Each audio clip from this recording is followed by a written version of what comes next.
Kemampuan yang hebat. Bab 205. Seketika, Perlina juga tidak tahu harus mengatakan apa. Tubuhnya dengan berat duduk di samping ranjang, mengikuti Darlin melihat ke arah matahari yang cerah di luar jendela. Kapan kamu akan pergi? Seharusnya beberapa hari ini. Darlin menunduk dan menjawab. Hati Perlina tiba-tiba merasa sedih. Dengan tidak senang berkata, kamu barusan kembali, berapa lama? Sudah mau pergi lagi? Suara Darlin sangat pelan. Dia tidak bisa tidak pergi. Kota Leidong memang bukanlah tempat dia seharusnya berada. Sudahlah, pergi saja. Yang penting jangan menghilang begitu saja. Perlina berpikir dan tidak begitu sedih lagi. Melihat teman baiknya yang begitu sedih di sini, lebih baik meninggalkan tempat ini saja. Asalkan adalah keputusan yang menurutnya benar. Sebagai teman, dia hanya bisa merestuinya. Kalau Derek sudah selesai melakukan operasi, ingat, kabari aku. Aku harus pergi melihatnya. Tentu saja. Aku tidak akan melupakanmu. Darlin ingin meluluhkan suasana, mengangkat kepala melihat teman baiknya. Kebetulan dia juga melihat ke arahnya. Mereka berdua saling memandang, terdiam beberapa detik. Tidak tahu siapa yang duluan tersenyum. Akhirnya mereka berdua pun tertawa keras. Sesama teman tidak perlu mengatakan begitu banyak. Perlina mengerti dia, seperti dia yang juga mengerti Perlina. Rumah itu tolong bantuanmu ya. Darlin mengatakan apartemen kecil yang dia beli. Perlina masih ingin mengatakan rumah itu dibiarkan saja dan menunggu dia pulang mendiaminya. Tapi dia tahu begitu Darlin pergi, mungkin tidak akan kembali lagi. Baik, tidak masalah.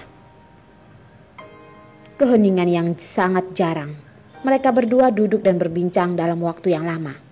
Perlina melihat Darlin yang sudah lelah, pergi dan membiarkannya istirahat. Setelah ini dia pun tidak datang mengganggunya lagi. Tidak peduli adalah orang keluarga Jane ataupun Hendrik, tidak ada orang yang datang. Keesokan paginya, Darlin mengurus prosedur keluar dari rumah sakit sendiri. Kembali ke apartemennya untuk mengambil cek dan pergi ke bank. Mencairkan uang 500 juta ke rekeningnya, barulah merasa lega. Setelah ada uang, dia pun merasa lebih tenang. Lalu menghubungi dokter di mana Derek akan melakukan operasi. Kebetulan beberapa hari ini rumah sakit juga akan menelponnya. Operasi Derek dijadwalkan setengah bulan kemudian. Waktunya juga sangat mendesak dan juga ada berkas yang perlu disiapkan. Saat sibuk waktu begitu cepat berlalu, Darlin terus berlari ke sana kemari. Semua masalah seperti tidak ada hubungan dengannya. Dia hanya fokus pada Derek. Dia tidak tahu kalau beberapa hari berita di kota Leidong terus membicarakan masalah mengenai dirinya. Keluarga Zhang yang sudah tidak ada jalan, kantor pengacara Hercules yang terus mengancam, membuat keluarga Zhang bahkan tidak ada waktu untuk bernapas. Prawira pun ketakutan dan tidak berani untuk keluar rumah. Kenyataannya, wajah Prawira hanya sedikit bengkak dan biru, dan sedang menikmati di rumah. Ibu, kapan aku baru boleh keluar? Aku sudah tidak tahan terus berdiam di rumah. Gonta-ganti hanya beberapa wanita itu benar-benar semakin tidak menarik. Gisela dengan nada lembut berkata pada putra satu-satunya. Bertahanlah, tunggu masalah ini berlalu, kamu baru keluar juga tidak terlambat. Tunggu, harus menunggu berapa lama lagi? Bukankah hanya seorang wanita yang tidak memiliki kuasa? Sedikit uang itu bukannya sudah bisa membuatnya diam, kata Prawira. Wanita seperti itu asalkan ada uang pasti akan diam. Masih membuatnya tidak bisa keluar rumah, benar-benar pantas mati. Gisela yang mendengar suara langkah kaki di luar, buru-buru menunjukkan tatapan padanya. Jangan asal berkata. Memang begitu. Barang yang tidak berguna hanya tahu melakukan hal yang tidak berguna. Sekarang sudah bermasalah kan? Kamu tunggu di penjara saja. Suara Ben begitu keras. Prawira yang awalnya duduk dengan miring di sofa pun berdiri. Wajahnya terlihat buruk menatap ayahnya. Ayah? Ayah apaan? Aku tidak memiliki putra sepertimu. Setiap hari hanya tahu membuat masalah. Bulan lalu barusan membereskan satu masalah untukmu. Beberapa hari yang lalu membuat masalah lagi. Apakah kamu hanya bisa membuat masalah untukku? Kamu ingin membuatku mati karena marah ya? Ben sangat marah pada putranya, bahkan ingin menendangnya. Memikirkan dia adalah tamatan universitas elit, demi masa depannya menikahi wanita yang tidak dicintai dan termasuk dinikahi keluarga Ho. Walaupun tidak mengubah marga, tapi dari pandangan orang luar sama sekali tidak ada bedanya. Sebagai pria, dia sama sekali tidak ada muka. Sekarang dia malah harus menundukkan kepala pada Jerome. Begitu tidak mudah melahirkan seorang putra, namun malah adalah anak yang tidak berguna. Ben, aku masih belum mati. Keluarga Ho masih belum saatnya kamu boleh menjerit. Kakek Ho memegang tongkat dan turun dari lantai atas. Walaupun sudah tua, suara bicaranya masih begitu tegas dan berkarisma. Begitu Prawira melihat Tuan Besar Ho, buru-buru bangkit dari sofa, bersembunyi ke belakangnya dan mengeluh. Kakek, jelas-jelas cucumu yang disakiti. Ayah malah membantu orang luar.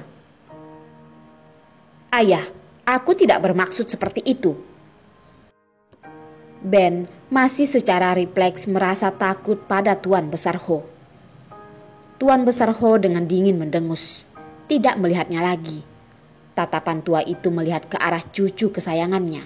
Suaranya juga tidak begitu berkarisma lagi. Masalah ini kamu tidak boleh menyalahkan ayahmu dan berkata seperti ini.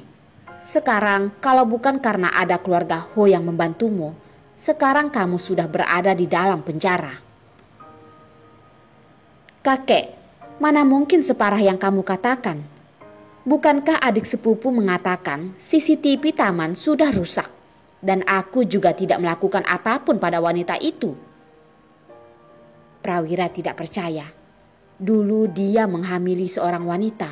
Wanita itu juga lebih memiliki latar belakang dari seperti Darlene. Tapi juga tidak bisa melakukan apapun padanya. Rumah adikmu tidak ada CCTV. Tidak berarti Yos tidak mendapatkan bukti. Kami sudah mendapatkan kabar. Mungkin besok akan ada orang yang datang ke rumah. Tuan Besar Ho juga sudah memusingkan hal ini sangat lama. Kalau cucu satu-satunya ini masuk penjara, tidak hanya masalah malu, mungkin juga akan mempengaruhi masa depannya. Kalau meninggalkan bekas di penjara, melakukan apapun akan terpengaruh. Prawira melihat wajah Tuan Besar Ho yang serius dan tidak seperti bercanda. Dia pun mundur beberapa langkah. Akhirnya mulai takut. Kakek, aku tidak mau masuk penjara. Aku adalah cucumu. Kamu tidak akan membiarkanku masuk penjara, kan? Ayah, ibu, cepatlah kalian pikirkan caranya. Masalah sudah sampai seperti ini. Prawira barusan tahu betapa seriusnya masalah ini. Begitu ibunya mendengar kalau putranya akan dipenjara, Air mata langsung mengalir. Ayah, cepat pikirkan caranya. Kalau Prawira benar-benar masuk penjara, aku juga tidak mau hidup lagi. Ibu, aku tidak mau masuk penjara. Aku masih muda. Aku masih memiliki kehidupan yang panjang. Dan semua itu karena wanita itu menggodaku. Sama sekali tidak ada hubungannya denganku. Prawira tahu hanya dengan memohon pada ibunya, ibunya pasti akan menolongnya.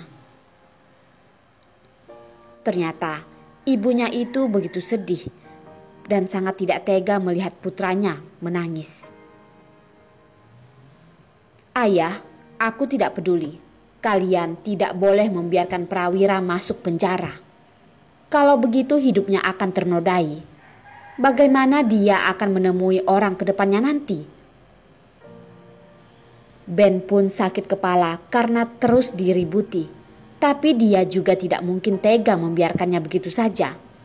Hanya bisa melihat ke arah Tuan Besar Ho. Ayah, aku pergi cari Yos dulu. Lihat seberapa besar kemampuannya. Kenapa dia begitu keras kepala?